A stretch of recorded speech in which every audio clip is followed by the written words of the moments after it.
Good morning. Good morning.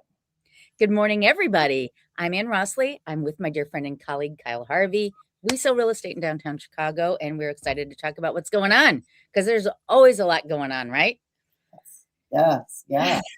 Yeah, so it's time for Monday morning coffee with Kyle and Ann. You got your mug?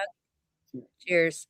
I like your mug. That's a different mug. Well, and I have to tell you, well, that's because I'm in New York today, so this is in our place here. But Thomas brought this back from his trip to where did he go? But my son brought these back for me. Aren't they great? I like a good big mug. Yeah, it's a Pendleton. They're a good size too. That's Mhm. what I like. Exactly. Thank you for noticing. All right, so it is the last Monday in April, and we have talked about stats, and I always hate these last days of the month because I don't wanna say the same thing over and over again, right? So we're gonna go really quickly through it. Everybody knows the basic premise. We have no inventory. Things are selling quickly. But I'll go through that, and then we're gonna dive deep into single family homes. But before we get into the single family homes, we're gonna talk about Near North, Lincoln Park, Lakeview, and Excellent. what's happened with single family homes over the last 11 years. Right. But before we get to that, you've got a great segment on our minds with stuff that's going on. So folks, buckle up. We've got a lot going on today. Yeah. It's All right. dropped in on Monday morning. Caffeine. Get ready to go. Okay, so here we go. This is the quick pull, okay? Single family homes, 150 new, 85 under contract. This is the first time in a while that we haven't seen the same number under contract that are new.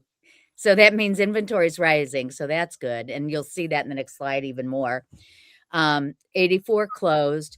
Typically April is the biggest contract month, if not March, in the year, and I think we're gonna see that again this year. Let me go to the next slide and show you here. All right, so March versus April 1st through 28th. Let me get our cup out of the way, although I love our cup, everybody, our Chicago Monday morning coffee cup. Okay, so far we've had 73 homes close. Wow. Yeah. Up 12% from last month. Under contract, 133 Wow. versus 82 last month. Inventory's up to 120 right now.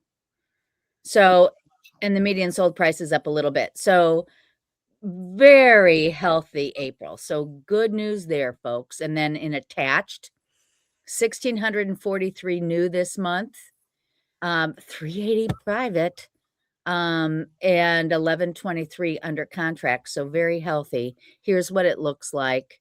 Down a little bit in the number of closed, but way up and under contract from 1,100 to 1,500. Inventory's up to 1,500. Look at that. Yeah. So I'm going to tell you that I think the closing by the end of the month will pull us way over 866. Yeah. Yeah, I think so that's that story. Very interesting. Very So, yeah, so as I said, it's not like I have a lot to share, but it's, April's wrapping up. Now, folks, we won't be on air next Monday. So you're going to have to just wonder how April ended up until the following week. But we'll have better numbers by then anyway. Exactly. Yeah. Yeah, that's exactly right. Because people populate the MLS over the weekend and then in the following week.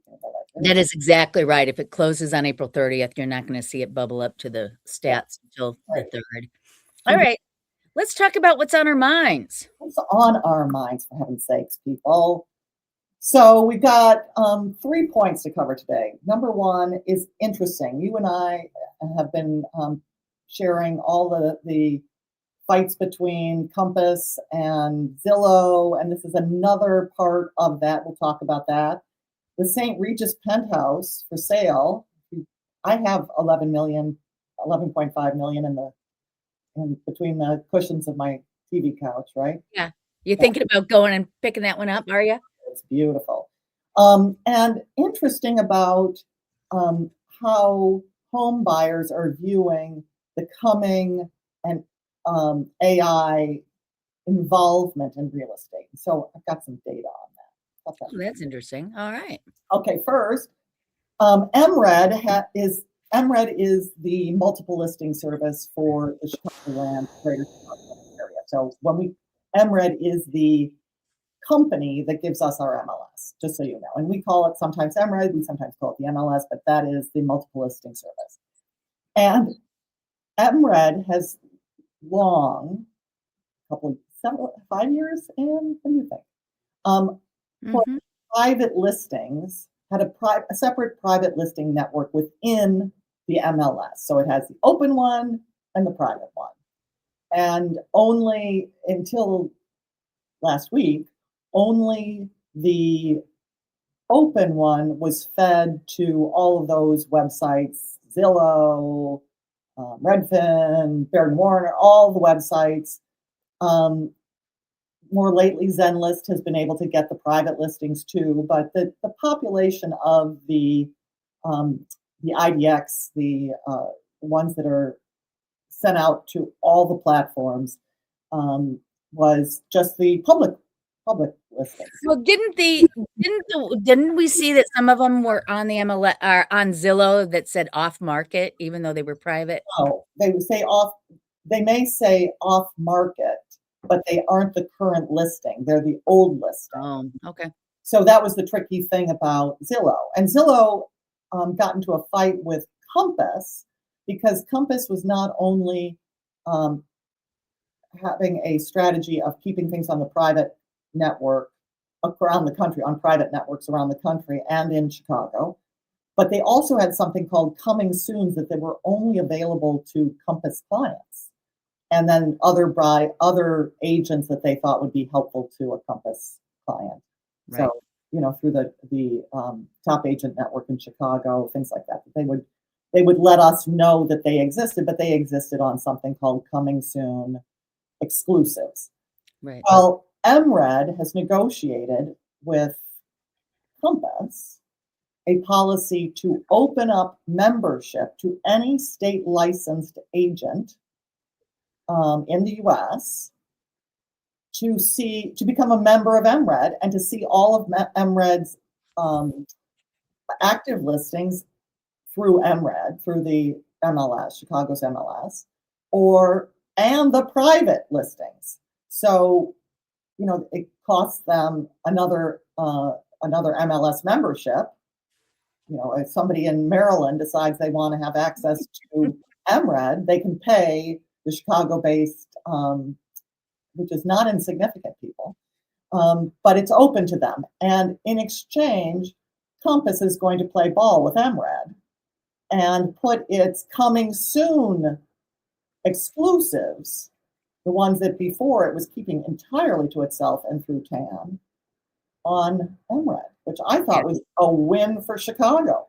It is a win. And what's interesting about this to me is there were lawsuits with all these MLSs over this private listing thing in Compass, but MRED never got involved in that because they had always had this private listing situation. So kudos to them for being on top of it and finding a way to work it out for everybody. And it's going to be interesting to see who now nationwide is going to join MRED. What do you think? I don't know. I don't know that many will find that helpful, but it might spur other MLSs to do the same. It might be interesting for the ultra luxury properties, if Yeah. So, so that so that somebody in New York can say, I can follow my luxury client and get them a pied-à-terre. Yeah. At the St. Regis for them. Speaking of the St. Regis. Speaking of the St. Regis, well, here's my only concern.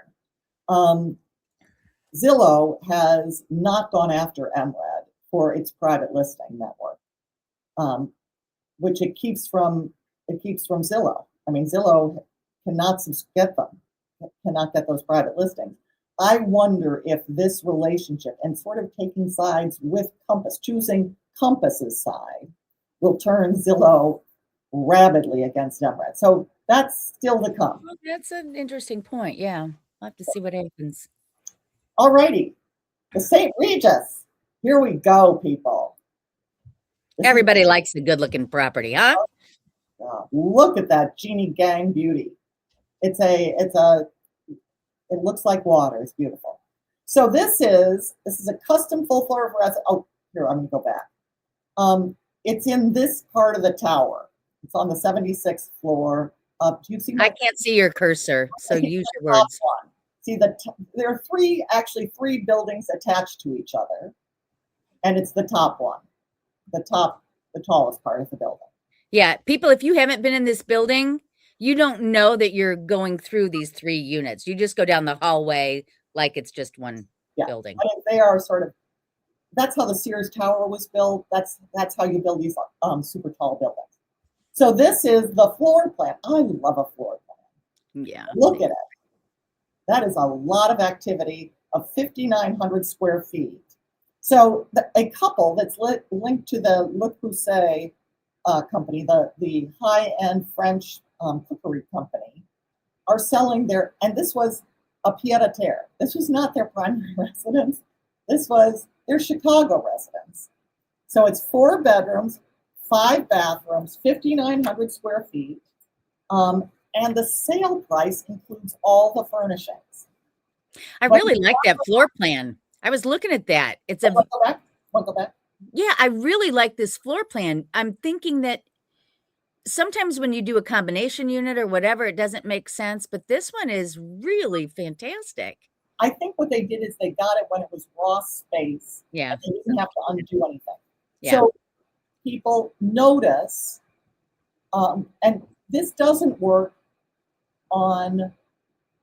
It's trickier if you're buying these floors usually have 2 units or 1 unit. Excuse me, 2 units or 3 units. And do you see these girders in the center, this rectangle in the center? That is the structure that's holding the building up, in addition to the posts in the corners and along the sides.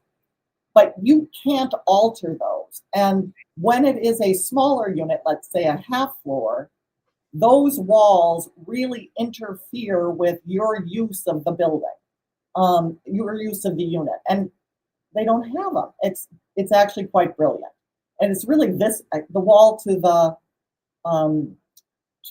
left side of your screen. Do you see the one that's the left side, not just circling the lobby elevator? The bedroom 4 wall. The bedroom 4 wall is actually very tricky for some units.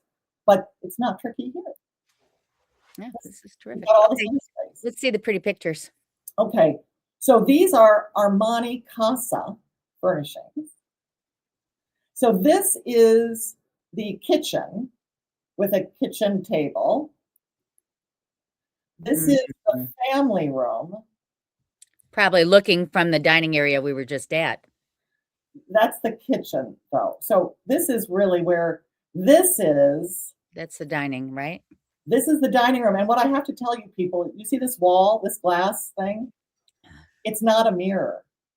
That's a sliding glass door that you can shut yourself off from the family room or the living room, the family room. This is the family room on the other side. From the Wow. And it goes away. It retracts. Oh, wow. And this is the other side of the dining room. And look there's this beautiful wine fridge. And on the back of that, so the living room is behind it. On the back of that is the living room with a fireplace. The fireplace is behind the wine fridge. Stunning. I sort of don't like the fact that everyone's backs are to the water, but okay. You're right. You organize things differently in this living room, but still, all of these furnishings come. This is the office. Isn't that lovely? That is one slab of Italian marble. Really? With a TV in the center. Huh. Okay, I see it now. Yeah, it sort of looks like fire, or it's wild. Okay. Yeah. This is the primary bedroom. There is no room for art in this. This is you really can't have. Oh my gosh, the lakefront is your art. The lakefront is your art. You have to accept that. Yeah. Wow. And this is the primary bathroom. I mean, it's just perfectly acceptable. A lot of marble, kind of beautiful. So that's. Wow. I think that's worth $11 million. And if anyone agrees with me and would like me to represent them, I am available. How many square feet was that again? 5,000? 5,900. 5,900. Okay. Okay. Very lovely. So home buyer trust in AI is slipping, was this article that I saw. And Cotality is the company that, and I was going to look up what Cotality does, but I think they're a metrics company. They advise, anyway, Cotality got this information. And U.S. home buyer confidence generally, because of the various things that are going on. Some markets have a lot on a lot of properties, rising properties and declining values. Chicago, we have nothing for sale, and a lot of home buyers are getting scared. But home buyer confidence has dropped from 85% to 72% this month. Is Right? is that buyer confidence in general, or is it this? Just home buyer confidence. Home buyer. Just That's not the confidence.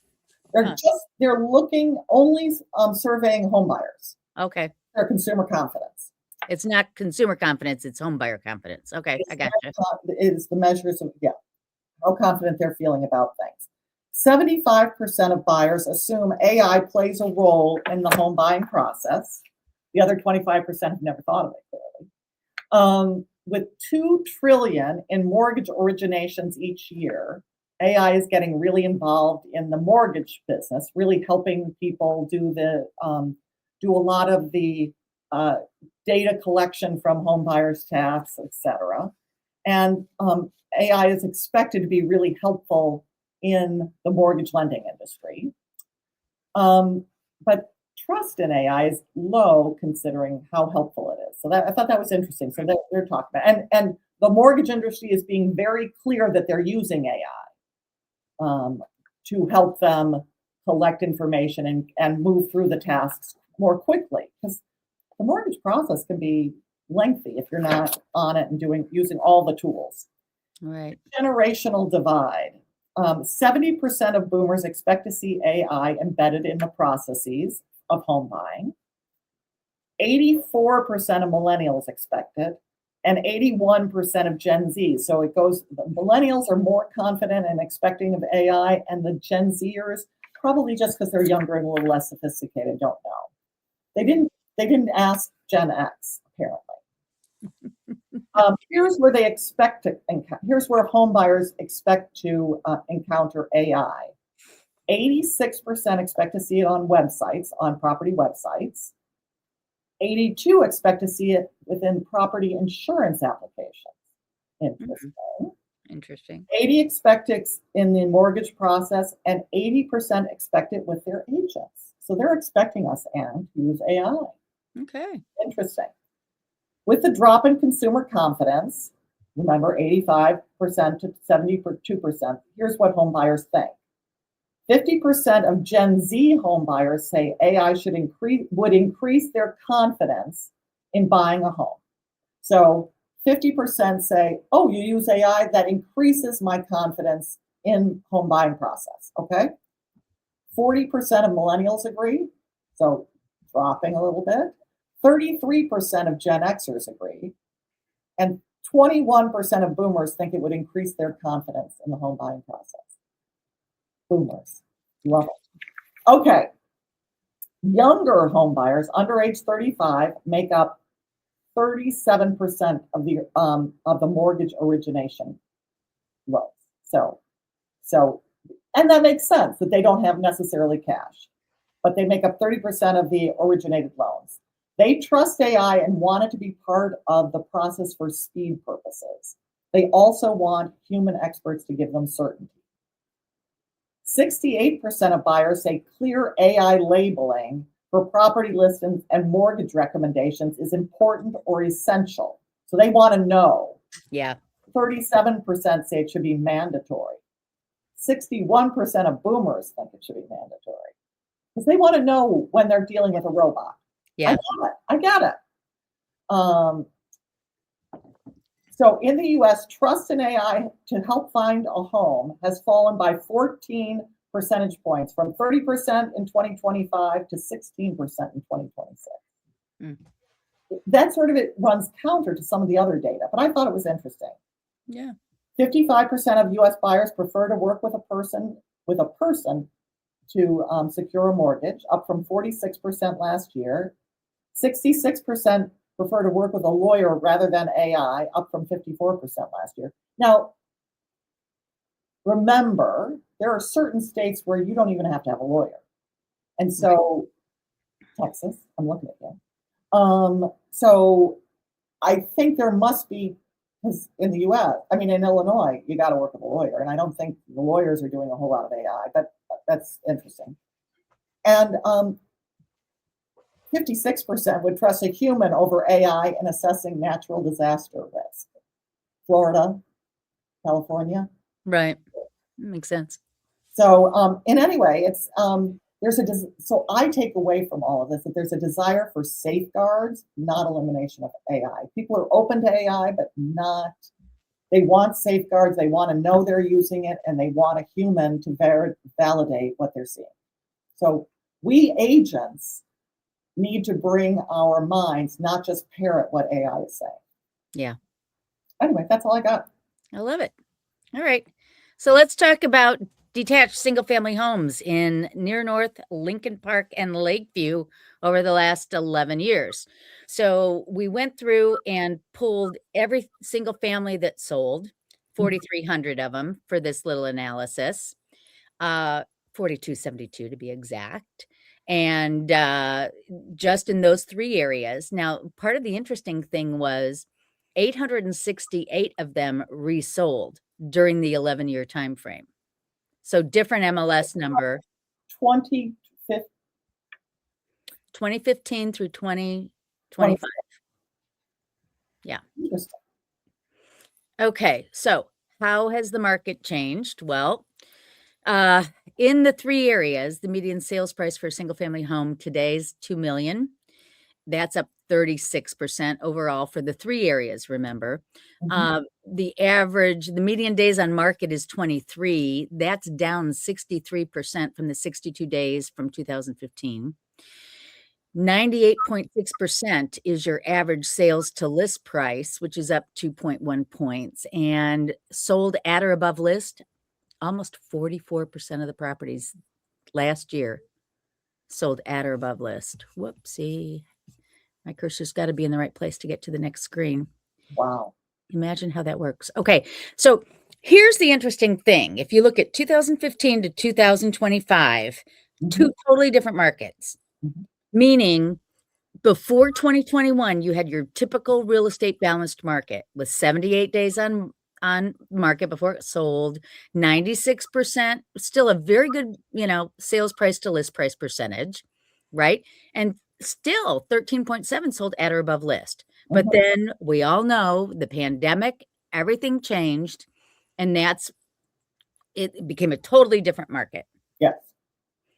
Okay. So, this slide says 2017 inventory peaked, followed by 4 stable years of the post dynamic. So the red line is the median sales price, whereas the tan bar is the number of closings. You with me? So the median price went up as the number on the far right of the graph. Those bars are lower because we had fewer sales, basically, is what it's showing you.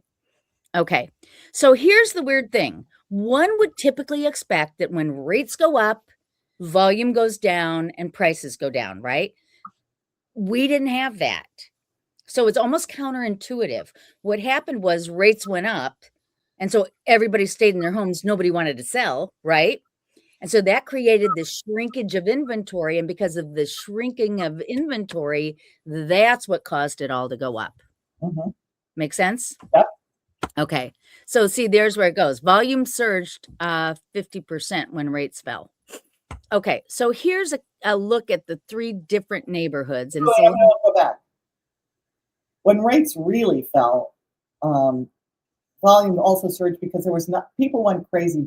People wanted to change. This was the pandemic. Yeah. People went crazy, wanted to change, and everything seemed really free. So, yeah. They wanted out of their condos, remember? And there was nothing else to buy. People started just buying property out of just, I want to move. I want to do something. I want to spend money. Right. No, truly. Yeah. No, yeah. And it was free. Go ahead.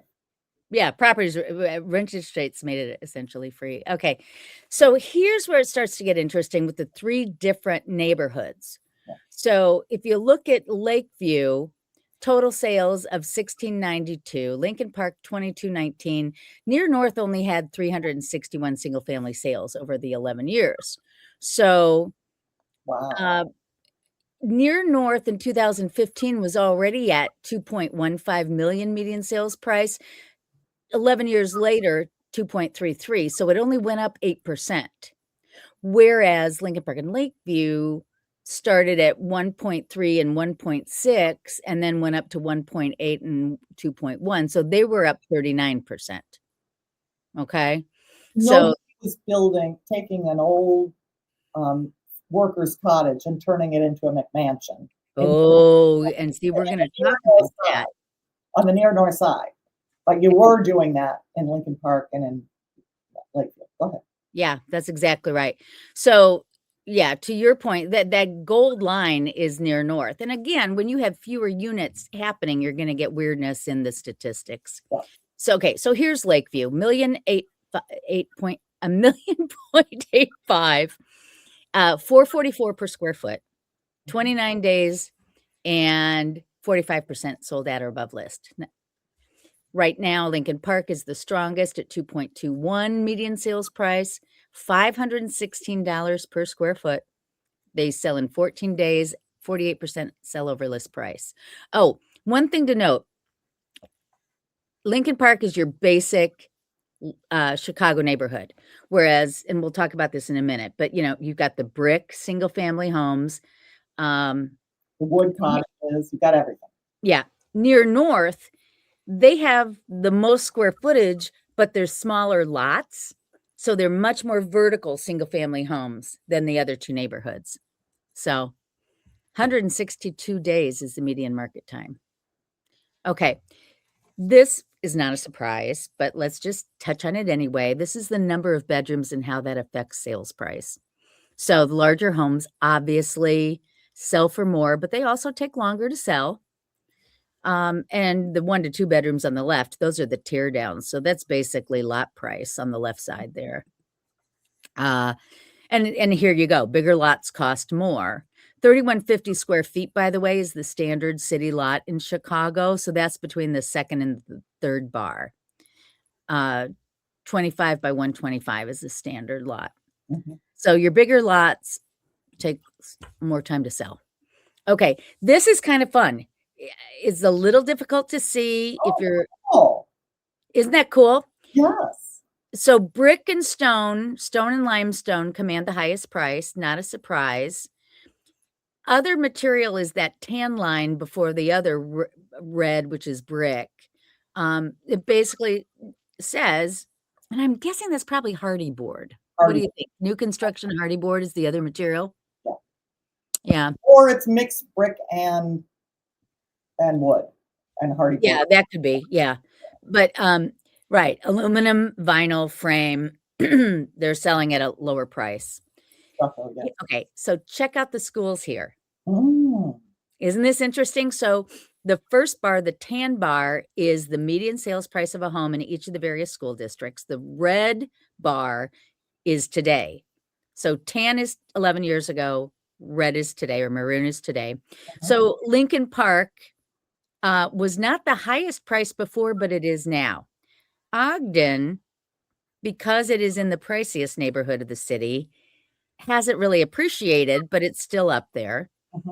Oscar Mayer's also Lincoln Park. Nettlehorst was one of the 2 big winners, Nettlehorst and Ravenswood. And isn't that interesting? Not a surprise, it's East Lakeview. So when people were leaving Lincoln Park looking for a good school that they could afford, they ran to Nettlehurst. Yeah. Alcott is Lincoln Park, East Lincoln Park. Burley is Lakeview. Ravenswood was a big winner. So the one that surprised me is Blaine. Tell us about that. Why is that a surprise? Because Blaine was always the school district everybody wanted to get into when my kids were younger, and it's the Southport corridor. It's right on Southport there at Grace. Great school. Um, maybe just because I don't know why the price appreciation hasn't gone up there. I'm just confused. Prescott to the left of that, that is the school that's at Ashland and Wrightwood. So Mhm. it's actually west of Ashland there, in that pocket by, Menards. Anyway, that's gone up a good bit. Maybe Anyway, Blaine was already I think that's it. Blaine was already fine. one people No, wanted to go to, in yeah. 2015, because this is between 2015 and so it's not that much time difference. Right. Yeah. Right, right, right.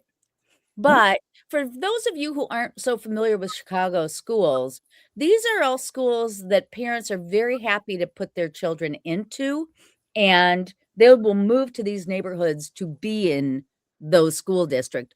Ravenswood, 20 years ago, my clients wouldn't go to, but it's a different story today. Yeah. But that includes Ravenswood is in the old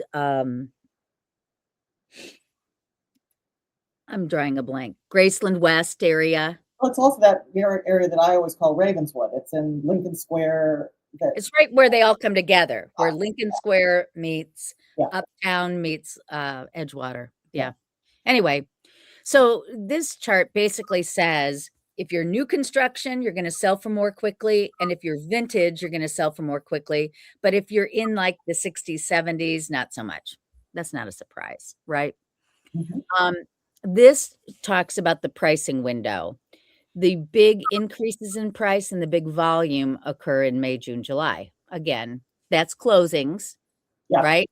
And we're talking about how today, April was a big contract month. Yeah. So again, not a surprise. So Okay. aren't you finding that closings are happening in much shorter time? It used to be 45 days was really standard, and now it's like 30 days is I standard. am seeing that. I don't have any data. I'll have to look into that. But you're right. Anecdotally, I would totally agree with you on that. Yeah. All right. Pure appreciation is 2.3% per year. Now, we gotta talk about this slide. This is using the resales, Yes. and you made the point and you were spot on. Yeah. If you look at the far right, that maroon bar, that's the appreciation on more than 2,000 square feet. It's basically the property that was torn down, rebuilt as new. Yeah. Obviously, it has the most appreciation, right? Yeah. But if you take a resale within the 10 years, well, I Unless see. unless you've transformed it in a way that is transformative. I mean, unless you've really Yeah. redone it in a way that changes it from a nice house to a luxurious house. Yeah, it's not. Yeah, you're not going to get appreciation. You got to invest. Exactly. So this chart shows new build premium. Mhm. Basically, the cost per square foot for new builds versus, older homes Mhm. that are 15 years or more. So but now I think because of the shortage of properties, people are taking homes now that they have to redo because there's just no other inventory available. Oh, wait. Oh, you know what? I Mhm. don't have a slide that shows this. What? Tell us that. This was the most interesting thing for me. Mm, Do you know what was the biggest return on investment for any improvement in a home? I don't. Extra half baths. Interesting. So on resale, Mm, these are for the resale properties. If you put an extra half bath in, it'll cost you maybe 20,000 to put it in, but the return on investment's 80,000. Isn't that interesting? People do want their guests to be able to go into a bathroom that is not a family bathroom. Exactly right. And the other thing is, you get some of these historic homes like the one I had, remember, on Mohawk? Mhm. There was no powder room on that main level, and the objection buyer after buyer after buyer was, "I have to go upstairs or downstairs to go to the bathroom," and nobody wants that. Every buyer was like, "Where do I stick in a half bath?" So, I haven't talked to those buyers, but I'm gonna check in on them. Find out where they put it because they probably did. Yeah. Exactly, but I thought that was interesting. So, anyway, some of this is not that, like, earth-shattering. A lot of it confirms what we already knew, right? But, And it you and I know these things, but our audience doesn't necessarily know. So right. it is important to them. And I've got some people thinking about taking a half bath out, and I want to say, they want to put something else in there. And I was thinking, you may regret that. But Right. listen, it's all how you live. And yeah, Well, and that's it too. You know what? I think it's important for people to understand appreciation on your home is not a guarantee. And you and I talk about some of these standard things like price per square foot or whatever, but there are anomalies. absolutely. And you're right. You got to love where you live. And if you live differently than other people and you're going to be there a long time, enjoy. Enjoy. But also, what also happens is then they say, well, why hasn't it appreciated? And you're like, because you made it your own and Right. you're your own buyer. Exactly right. But anyway, yes, All yes, right. yes, yes. So that's it. So we are off next week, folks. We have responsibilities elsewhere, but we will be back in 2 weeks. Please leave your comments. Let us know. I did get a comment from somebody that said they wanted some West Loop info. So we need to work on that maybe for next time. Yes. Um, subscribe to our channels, follow us on socials, and call us when you have a real estate need. Thank Anything else? you. Bye.